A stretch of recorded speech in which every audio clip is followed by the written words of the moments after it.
Or perhaps the kids grew bored of decorating their food with alien. Cheers, Danny wrote it as well. He's not thinking of snot. But today, but even today, there are still, sorry, I'm going to get it together. I really am.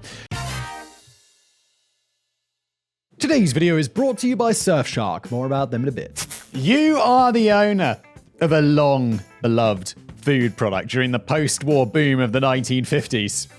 All right then, let's run with that. When the typical kitchen has become gripped by a new passion for convenience and versatility, they even have refrigerators now. It's time to... Was it only 1950s? Because I know they had ice boxes and all sorts of weird... Is refrigerators only 1950s? That sucks. Man.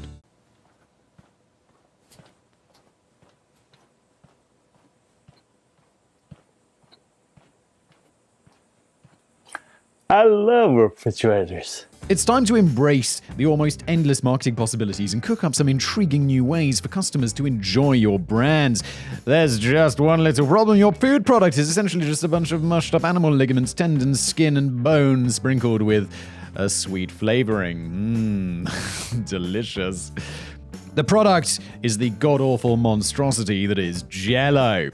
How are we going to play this one? Well, Jell-O did okay, didn't it? I find it's not a monstrosity. I mean, jelly's a bit weird because it's like, it's kind of associated with hospitals and children. But I made jelly the other day. Jell-O, more like hello.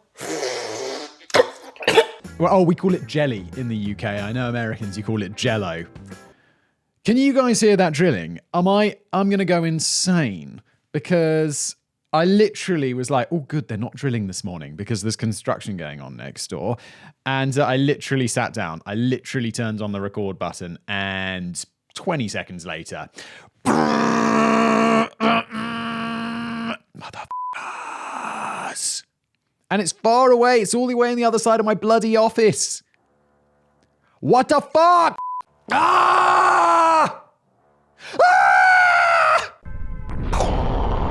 Ah! Look, we're just going to battle on through because f*** it. F*** it. F*** it. Let's go. Daddy, chill. What the fuck? I totally lost my train of thought. Let's carry on. I have no recollection. The original inventors of Jell-O were never destined to truly reap the rewards from their new gelatin dessert. Although consumers had been encasing foodstuffs in animal collagen since the 17th century, it was the New York couple, Pearl and May Waite, who first came up with the idea of adding sweet raspberry, orange, and lemon flavorings to the filthy gelatine and sugar in 1897. Danny, mate, what do you have against jelly? It's not bad. I know it's associated with hospitals and children. That was my train of thought from earlier. I recently made jelly. I bought it from the store. I took it home and I made it up, and I was like, because I got kids, and I was like, this would be the first time they tried jelly, and they were just like, don't want it, I don't want it, I don't want it. And I was like, for fuck's sake, and I ended up eating it. It was delicious. And then I tried to give it to them again. They tasted, one of them, the other one's a baby, can't even eat anything. Idiots. And I fed it to her and the older kid, and she was like, it's delicious. Finally, some good fucking food. And then she ate everything, and I was like, good. How much sugar was in that? Oh, crap.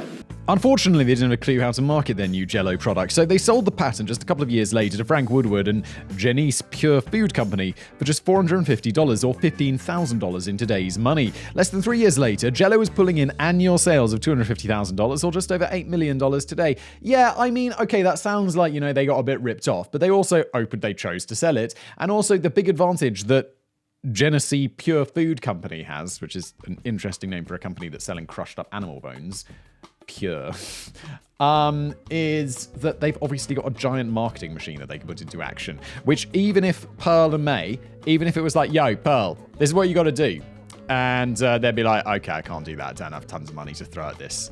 So, I don't know, I don't feel bad for them. They got $15,000 equivalent. It's pretty decent. There's always room for Jell-O would go on to become a memorable marketing slogan in American households on a tight budget or in homes where nobody could really be asked to make up a proper dessert for the kids. But the Jell-O... Wait a minute! Hey! Danny! But the Jell-O brand, true. I recently discovered that kid number one loves spaghetti hoops. You know, the ones you get in the can? I was in Marks & Spencer's, and I was just like, yeah, let's try that. I bet they'll like that. It's kind of tomatoey and sweet. And they loved that shit. They're quite a picky eater at the moment, so I was quite happy to discover this, because it takes about 1 minute in the microwave. Yes! Yes! But the Jell-O brands have been fairly quick to explore potentially new connections that dared venture beyond the original sweet flavoring that everyone associated with the brand. As early as 1918, the company released a new coffee flavor reason that people often enjoyed a cup of coffee and dessert after dinner, so why not save time by combining the two? I mean, it doesn't sound bad. I bet coffee jelly's quite delicious, but it's like, yo, I still want motherfucking coffee, don't I? Don't I? Coffee. Coffee. It didn't last long, though, as customers appeared to prefer to drink non-wobbly coffee that actually had caffeine in it. You're missing, like, literally the most important ingredient to me if you're not. If you, like, did it with Red Bull and left the caffeine in it, I'll be like, shit. It's pretty good, because, you know, Red Bull doesn't taste very good, and maybe in the jelly form it's slightly improved. They had a similar idea with Cola Jell-O in 1942, which was pulled from the shelves before the year was out. But by far the strangest Jell-O-based phenomenon occurred during the 1950s and 60s, and proved to be bizarrely popular for a while. What was your healthy salad really missing back in the day? That's right, a massive dollop of boiled pig or cow bits whipped up into a flavored wiggly jelly. I mean, this isn't the weirdest thing in the world, because you get, like, those sausages which have, like, bits of jelly in them, and I could imagine having that in a salad. I mean, I wouldn't like it, but it doesn't seem absolutely bonkers to me. I am disgusted. Jell-O for salads initially came... This is weird, though, isn't it? Came in 4 thrilling flavors. Celery. It's like literally when I think of something that doesn't have a taste that you eat, celery is the thing that comes to mind, isn't it? Seasoned tomato, mixed vegetable, and Italian. Is Italian a flavor? The latter of which attempted to capture the sensation of tomatoes and pasta. Oh, okay. And customers were encouraged to throw their own accompanying ingredients alongside this star attraction, such as chicken or tinned tuna or rotting fish heads or whatever. More adventurous cooks even chose to encase these accompanying ingredients inside a Jell-O mix just to ensure that they got the absolute worst of both worlds. Am I weird to think that I wouldn't mind the idea of having, like, chicken, like, inside something that was flavored like tomatoes? I kind of want to make this now. You're ugly, you're disgusting, I'm gonna kill you. Do you think we can make this? If someone sends me an ingredient for that, I'll try and make it, and we can try it on this show. Which, I mean, shit. No, I don't want to do that shit. I changed my mind. Please don't make me do this. Jell-O salad was a staple of the American dinner table for a couple of decades, and there are many strange souls who still enjoy it today. I can't say entirely get it myself. Shoving proper ingredients inside Jell-O to create a congealed salad seems inherently wrong. When you bite into the wiggly sweet texture of the jelly stuff, you shouldn't be expecting your teeth to then sink into a pork pie or a carrot. Yeah, but it's not sweet, Danny. That's the thing. Jell-O's only sweet because they sweeten it. It's made with cow bones. Those aren't naturally sweet. It's not like, oh yeah. Bones. Full of sugar. No! And even just the standard salad flavorings just seem off. If you fancy a bit of celery or tomato in your salad, why would you go with the wobbly gelatin option that just tastes a bit like celery or tomato? Why not actually stick some celery and tomato in there? It's a good question though, isn't it?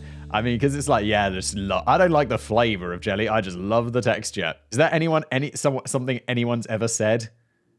Yeah, maybe. It's not that bad. Are you kidding me? There are people drilling on both sides of my... What the is it? Like Reconstruction February, motherfuckers? What the hell? Hello? Bob the Builder? No way. It's coming from both sides. No! Both sides of my office have just become useless. Oh, I may as well just kill myself. Not really. Don't be all like in the comments, Simon making suicide. I'm not. I'm just saying it's just a figure of speech that I probably shouldn't use anymore. You're goddamn right. America eventually found its way out of Jell-O hell. Bill Cosby later became the brand's official spokesman and marketing voice in 1974. So, celery jelly wasn't the biggest mistake they made, regularly appearing in new commercials for nearly 30 years. But although the brand now owned by Kraft Foods is still flogging gelatin-based products today, their sales have seen a steady decline in recent years, and there surely can't be that many people left in the world anymore who think that Jell-O salads are a good idea, except maybe in Utah, where Jell-O became the official state food in 2001. What the f*** you up to, Utah?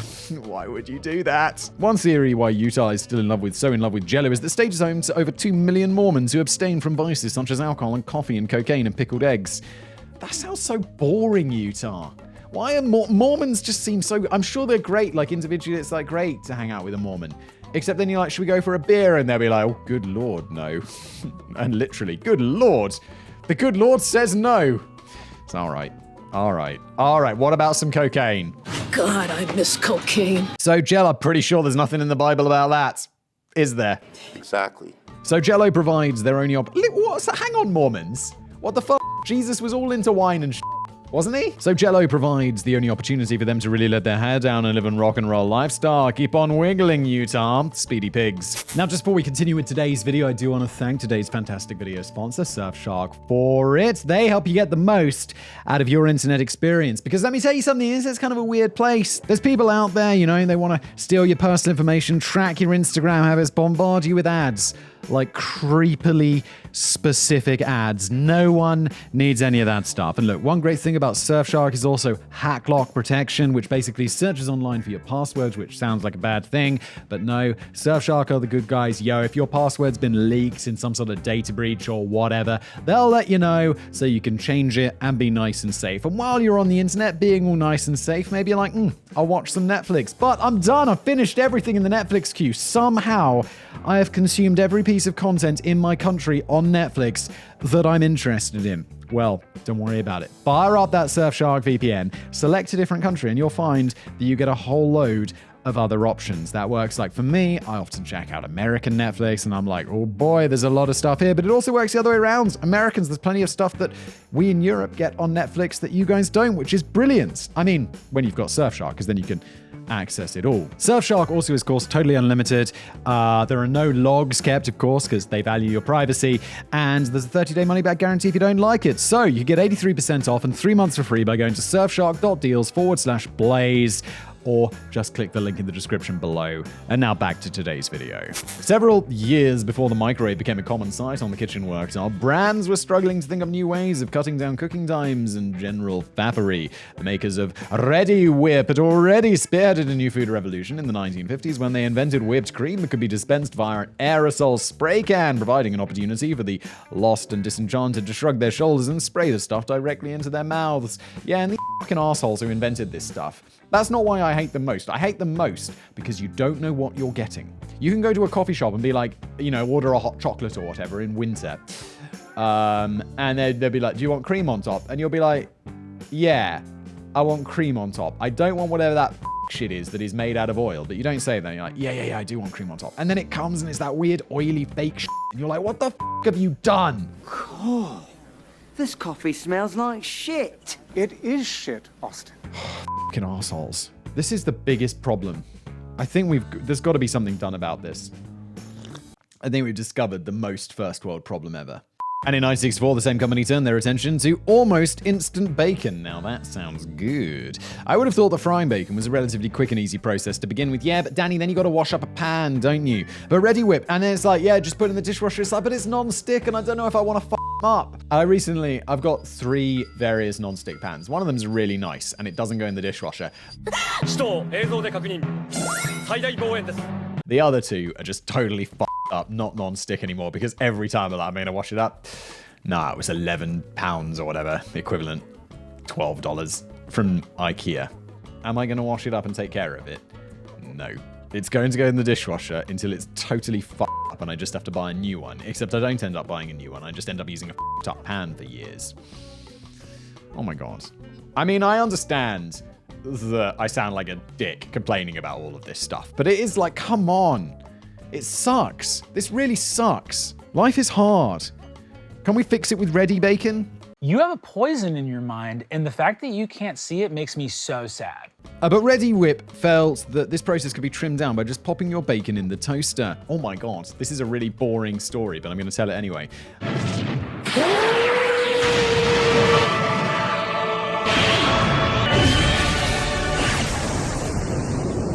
The other day I was toasting some bread and my toaster was glowing like crazy. Like, I looked over at it, I'm like, whoa, that toaster is lighting up that part of the kitchen. That is not normal. I was like, wife, is that normal? And she's like, no, it definitely doesn't normally glow that bright.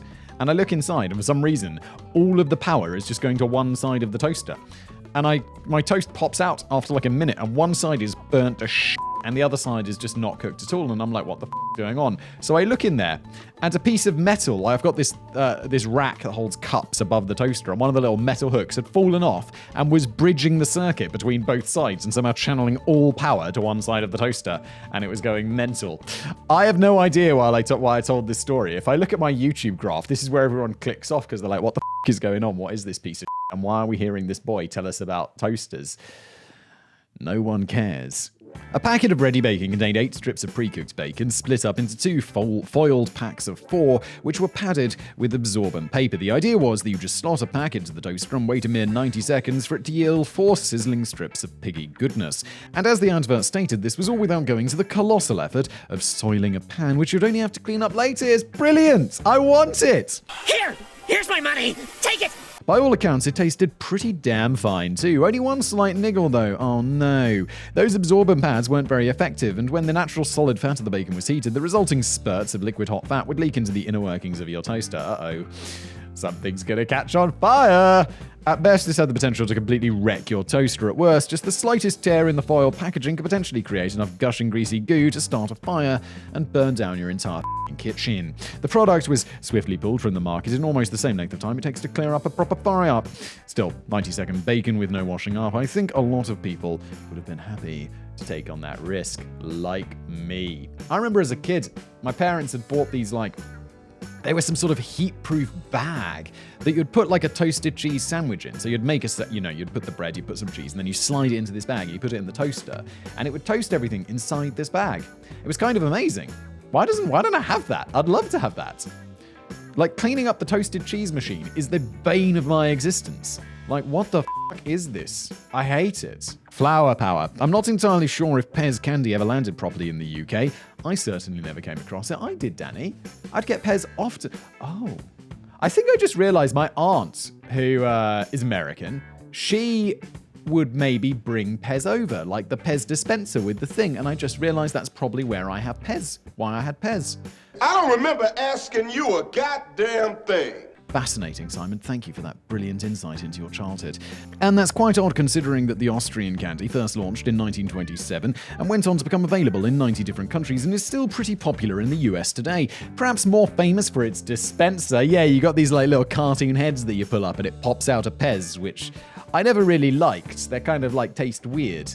But the Pez dispensers were cool. Then the actual candy inside. Pez essentially is just a compressed brick-shaped candy which is sold in a funky mechanical pocket dispenser, and it's available in a variety of fruity flavors such as orange, strawberry, lemon, mango, all of which taste like chalk. Yes, it was originally developed as a surprisingly early example of smoking cessation aid for grown-ups, and it was packaged inside a golden lighter-shaped dispenser.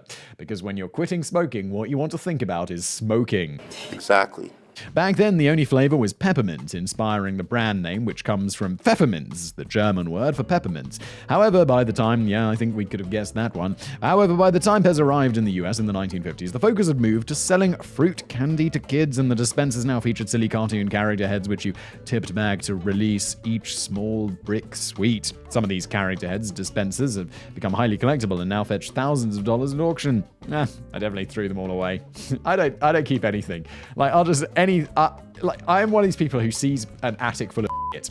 Like my parents, I think they moved house 10 years ago. They got rid of most of their stuff. But the attic, when I grew up, was just full of all the craziest shit. Like old records, old reports, old documents, anything that it was just shall we throw this away? Not sure, put it in the attic. They're in the attic! And then decades go by and you're like, oh, good lord. So I'm just savage. I throw everything away without remorse. But so much for the packaging. What about the candy? Well, the company had always been keen to explore new flavors, but consumers didn't seem to like anything that strayed too far from the fruity format. We briefly saw such short-lived experimental flavors as coffee, licorice, cinnamon, eucalyptus. As a child, what flavor do you want? Cola? Lemon? Eucalyptus? Off. And cherry, which apparently tasted a bit too much like cough medicine.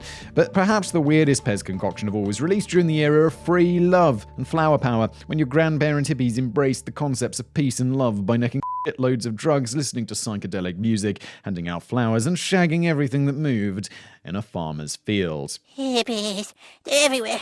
They want to save the earth, but all they do is smoke pot and smell bad. Help. Whoa.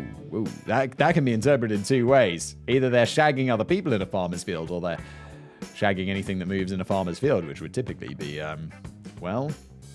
animals. Just 1 year after the Summer of Love in 1967, Pez decided to latch on to this new countercultural movement by launching a new psychedelic version of their candies, which they targeted squarely at the flower children. It's like, what flavor is this? Oh boy, it's not a flavor. That one is just LSD. Concentrated LSD. Enjoy. Oh, crap. Am I going to be upbeat? Arrested? The flowery design of the dispenser featured a rather disturbing eyeball planted onto an open hand for reasons that you probably need to be stoned to fully comprehend. But how do you flavor a psychedelic hippie candy? I might have been tempted to go with something like weed, or brown rice, or lentil soup, or genital warts. But no. Perhaps taking the name of Flower Power movement a bit too literally, the founder of Pez insisted that they go with the taste of flowers. Because what I think of it, what do you want? Yeah, just flour. Like, you smoking crack? Literally, crack would be a better flavor for this. And this is perhaps based on a misunderstanding that whilst the flower children like to wear and distribute decorative flowers, they weren't necessarily in a rush to, well, eat them. As famished as I sometimes get in the blazement when Simon forgets to feed me, I'm not sure yet I'd ever resort to munching on a bowl of periwinkles. Wait a minute. Wait, I thought periwinkles were a seafood thing. Or is that is a periwinkle, Danny. What are you talking about? I don't think they ever specified what type of flowers the candy was supposed to represent, which is a little too vague for my taste. It's a bit like creating a sandwich spread and just labeling it meat. Meat flavored. Yeah. As I'm sure we all know from personal experience, daffodils are incredibly bitter, roses are more suited to a sweet tooth, lavender is quite minty, tulips taste a bit like lettuce, and buttercups are just a f***ing lie. Yes, Danny, I'm not sure how you know all of that. But which of these flavors were the Pez psychedelic range even trying to capture? It seems nobody cared enough to point out, and sales predictably wilted very early on, as one critic pointed out. It seems as if even hippies weren't laid back enough to accept the idea of an all-you-can-eat bouquet. Green days. I've never been a fan of the idea of deceiving kids into eating something by pretending that it's something else. I think I've mentioned before I was once tricked into eating a parsnip, the most devious of all the vegetables, after being told that it was a chip or a fry if you're an American. I'm still recovering from the trauma. Danny, I don't know what you're going against parsnips. They could be quite delicious. Back in the 1970s, American Kitchen Foods came up with a similarly devilish kind of... Were we just talking about rosemary? Look at that. Look at this. Yeah.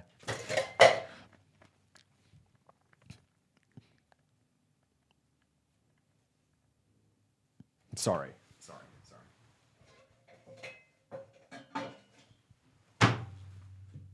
It's missing his pot. It's okay. Excuse me, what are you doing? In the 1970s, American Kitchen Foods came up with a similarly devilish ruse to get children to eat more peas. They launched a new food product that went by the intriguing name of I Hate Peas. Brilliant. They looked exactly like fries from the outside at least. In fact, they were fries to a certain extent, just fries that had been mashed up with lots of peas before being subjected to the deep fat fryer. Yeah, because the problem with... you can deep fat fry anything and it'll taste good because you're deep fat frying it. It was only when a kid took a bite of the product that they would notice the green bits inside and recoil in horror from the brutal betrayal. I Hate Peas was backed up by a big marketing campaign which featured the catchy jingle, I hate arithmetic and ABCs, I hate washing my elbows and my knees, I hate saying thank you and please, but more than anything, I hate peas. What have you got against washing your knees? Who the fuck is specific? Number of times I thought about washing, they're just a part of washing the leg. It's like, yeah, you gotta get really specific about that knee cleanliness. All right, you weirdos. They also introduced a few other varieties within the range, including I hate spinach, I hate corn, and I hate broccoli. Who f***ing hates corn? Corn's the best vegetable. I hate broccoli, all riffing off the same. Corn is... How can you f***ing hate corn?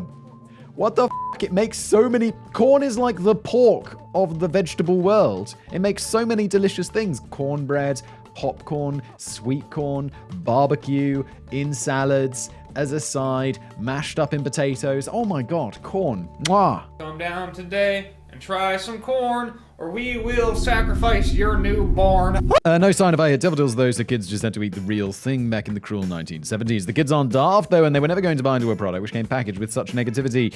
You don't see the commercials to express hatred for the very same ingredients that you're trying to shift, and I suppose parents must have felt that hiding the bees inside a big serving of fries wasn't really the healthiest option on the table.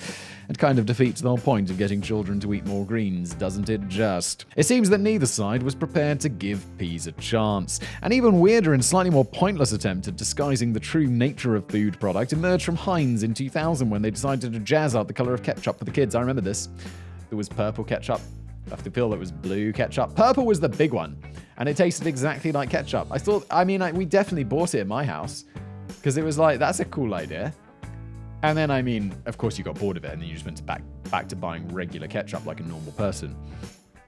I would have assumed that red is a perfectly acceptable color for tomato ketchup. This is already visually appealing for the children and provides a nice contrast with the brown of the burger, the green of the salad, and the yellow of the Jell-O sweet corn. Danny, I'm sorry, but what's up with you and sweet corn? Sweet corn's the best. But Heinz EZ Squirt introduced an extra splash of ketchup color on those plates, initially available in blasting green. Oh, green. The range later included funky purple and stellar blue, and even a mystery color which wasn't visible from the packaging and played out a bit like a game of ketchup roulette. You need to squirt it onto your fries to discover whether you'd ended up with totally teal, awesome orange, or passion pink. This is great marketing. I really like this idea. Why is this a terrible idea? I'm sure they sold a ton of this stuff. Or maybe they didn't, and I'm a terrible marketer, which would make sense. By far the best thing about Heinz EZ Squirt was the special narrow nozzle which allowed kids to decorate their fries with accurate precision and create smiley faces or just squirt the words dog bummer all over their food. Alright, Danny, that's very specific. Sales were actually quite promising during the first couple of years, particularly of the blasting green variety. That was largely because the launch had tied in with the release of the original Shrek movie, and kids liked to imagine they were squirting ogre snot all over their burgers. Heinz...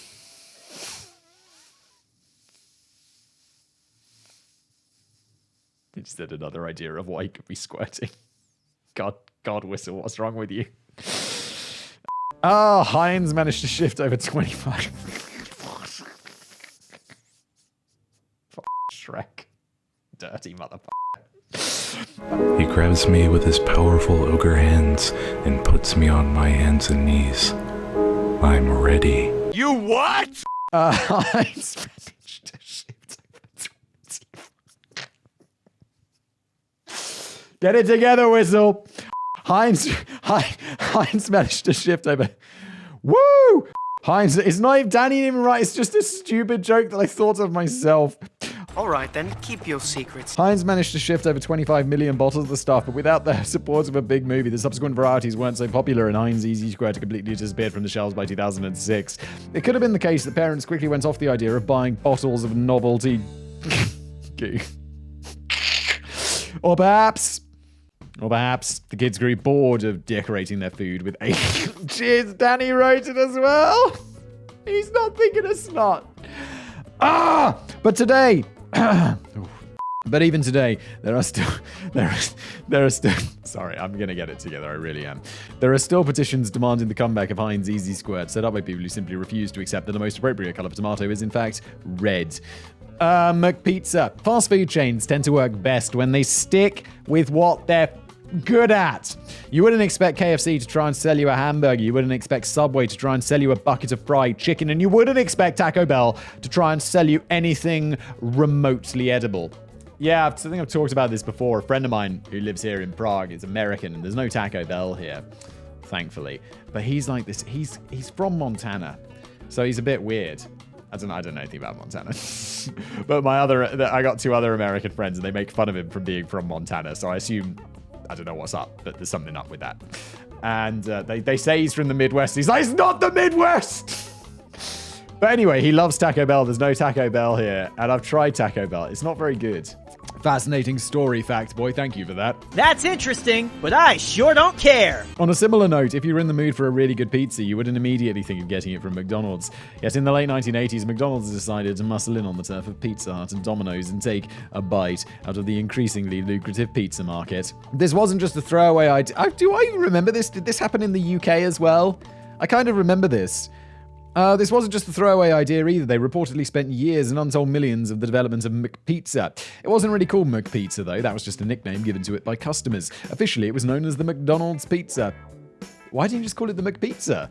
And following the initial very limited test in the 1991, it spread over a couple of thousand locations in the US by the mid-1990s. Okay, I guess it didn't come to the UK. Oh, who cares? The first... Brilliant marketing, Simon. You're in the middle of a video that you want people to watch and you're literally shouting, who cares? Daddy, chill. The first problem with the concept is that they're far too big to shove through a drive-through window. You'd hope the McDonald's realized this early on during development instead of running into a particularly embarrassing problem on launch day. Oh, I just assumed there'd be like little pizzas, you know, like those little mini ones you get. Why can't you do that? And people aren't buying like a full pizza at McDonald's. They're buying like a meal for one person. Wait, do people eat? No one eats a whole pizza. I mean, like a big takeaway pizza, right? You can't fit through a drive-through window. No one's going to finish that. I hate when people underestimate my fastness. I'm fast. We are talking about America here. I went to, what the fuck's it called? That famous diner. Denny's. And they have the calories in the menu, which seems like a huge error. Because I'm just like sitting there by myself, like looking through it, like, let's find the most high-calorie item. It wasn't the most high-calorie item, but there was a drink, which contained 1,500 calories. A fucking drink, America. What's up? Another potential problem is the pizzas generally take a little while to cook and could seriously agitate the kind of customer who likes his food to be thrown in his face within a 90-second time frame. But in fact, McDonald's had taken all of this into consideration. For starters, several locations had their drive-thru windows extended to make room for the hefty pizzas, and some locations underwent a total remodeling to create more of an evening dining experience. Oh, shit. With tables big enough to accommodate the latest sizable addition to the menu. And they'd considered the speed of the operation too. McDonald's plowed a ton of money into creating new patented quick-cook pizza ovens, which promised to deliver the goods within just 5 or 6 minutes. I have to say, like, I've been to McDonald's in the US, and I'm not sure if it's just the McDonald's that I've been to. I think I've been to 2 in, like, recent years. They were both horrible. Like, the one in... It was Seattle. Oh my God. There's a McDonald's in downtown Seattle, which was the worst McDonald's that I've ever been to in my life. I was like, yeah, I'll eat in. And I immediately regretted it because it would have been better to just sit on the street and eat out there because it was dirty and it was just like it was like a 1990s McDonald's with plastic furniture and shit. McDonald's in Europe is just better. I don't know what it is that's different, but it just doesn't feel horrible. And they've also got table service. And you order at the counter or the machine, but then you sit down and they bring it over to you. It's like, it's just better. I don't know why. Because I just assumed in America it'd be better, because it's America. It's where it's from. It's weird. All of this just works. It's not, I'm not kidding. Am I the only European who feels that way? Or Americans, have you been to Europe and tried the McDonald's here? Because next time you come, just go to a McDonald's and be like, why would I go to McDonald's? Just to see what it's like. Because I don't know. Or maybe it's just that fucking... And then I went to one in Los Angeles, which was uncomfortable because I went there because I know we had a distribution deal with them for one of my channels was on in McDonald's restaurants. And I was like, I want to go see if this is actually true. If I'm on the McDonald's, on the TVs in McDonald's. And I went in there and I wasn't. So I was like, okay, cool. I'm just going to eat a meal. And then very quickly, I came on there and I was like, oh God, and it's a really busy McDonald's. And then very quickly people noticed. And I was like, oh, this is very uncomfortable. And so I just left. Yeah. Good story, Whistle. Oh dear. Cringe. That was actually a good story. That was a weird experience of my life. And they'd considered the speed of the operation too. McDonald's plowed a ton of money into creating new patented quick cooker pizza ovens, which promised to deliver the goods within just 5 or 6 minutes. Some critics observed that this simply wouldn't be feasible, and the preparation time would inevitably slow down to a crawl when a restaurant began to get snowed under with orders. It turns out they were completely right as the restaurants grew busy. A typical waiting time for pizza order dragged down to a bare minimum of 11 or 12 minutes if you were lucky, and this led to congestion and frustration at the drive-thru as hungry customers were asked to park up and wait for their fast food. One of their biggest critics was naturally their arch-rival Pizza Hut, who weren't too happy about McDonald's delivering supposedly speedier versions of their signature dishes. Oh, off Pizza Hut. Look, I definitely prefer to go to Pizza Hut over this. I actually, controversial opinion, quite enjoy Pizza Hut pizza. But Pizza Hut, off. This is called business. If you don't like it, do better. It's called competition. It will make your pizza better. You. allegedly. Pizza Hut were quick to dub the new product the McFrozen and launched a marketing campaign which urged customers, don't make a McSteak. Come to Pizza Hut for a real pizza. They didn't really have too much to worry about. The McDonald's pizza was never destined to stick around for very long and proved to be one of the costliest mistakes to ever pop up on the menu. It appeared the McDonald's had forgotten that they were meant to be serving up fast food at a high value price. The McDonald's pizza was the most expensive item on the menu by far, and it took too long to serve, slowing down an operation that usually ran like clockwork. And despite the high price tag, it was still seen as a poor man's version of the real thing. If you wanted a proper pizza, you had to go to Pizza Hut. I think that's the only time anyone's ever said that. The whole idea was largely abandoned in 2000, although they were still available in Canada for a while longer. Curiously, it was also available in 2 branches in Pomeroy, Ohio, and Spencer, West Virginia, right up until the year 2017, possibly because the management never got the memo, a bit like a couple of Japanese soldiers still fighting the Second World War on a remote island in the Philippines because nobody bothered telling them that the full-time whistle had been blown. Deep pull, Danny, okay. These branches went viral briefly in 2015 when it was brought to the world's attention that they were still baking rogue McPizzas, and ironically, this is probably what brought them the attention of McDonald's HQ or the branches to pack it up immediately. It seems that Ronald McDonald's left arm doesn't always know what his right arm is doing, the stuffy, crusty old clown. Where the did they get those McPizzas from? I mean, they gotta come from somewhere. Anyway, this has been an episode of Brain Blaze about business. Oh, the irony. Thank you so much for watching, and I'll see you next time.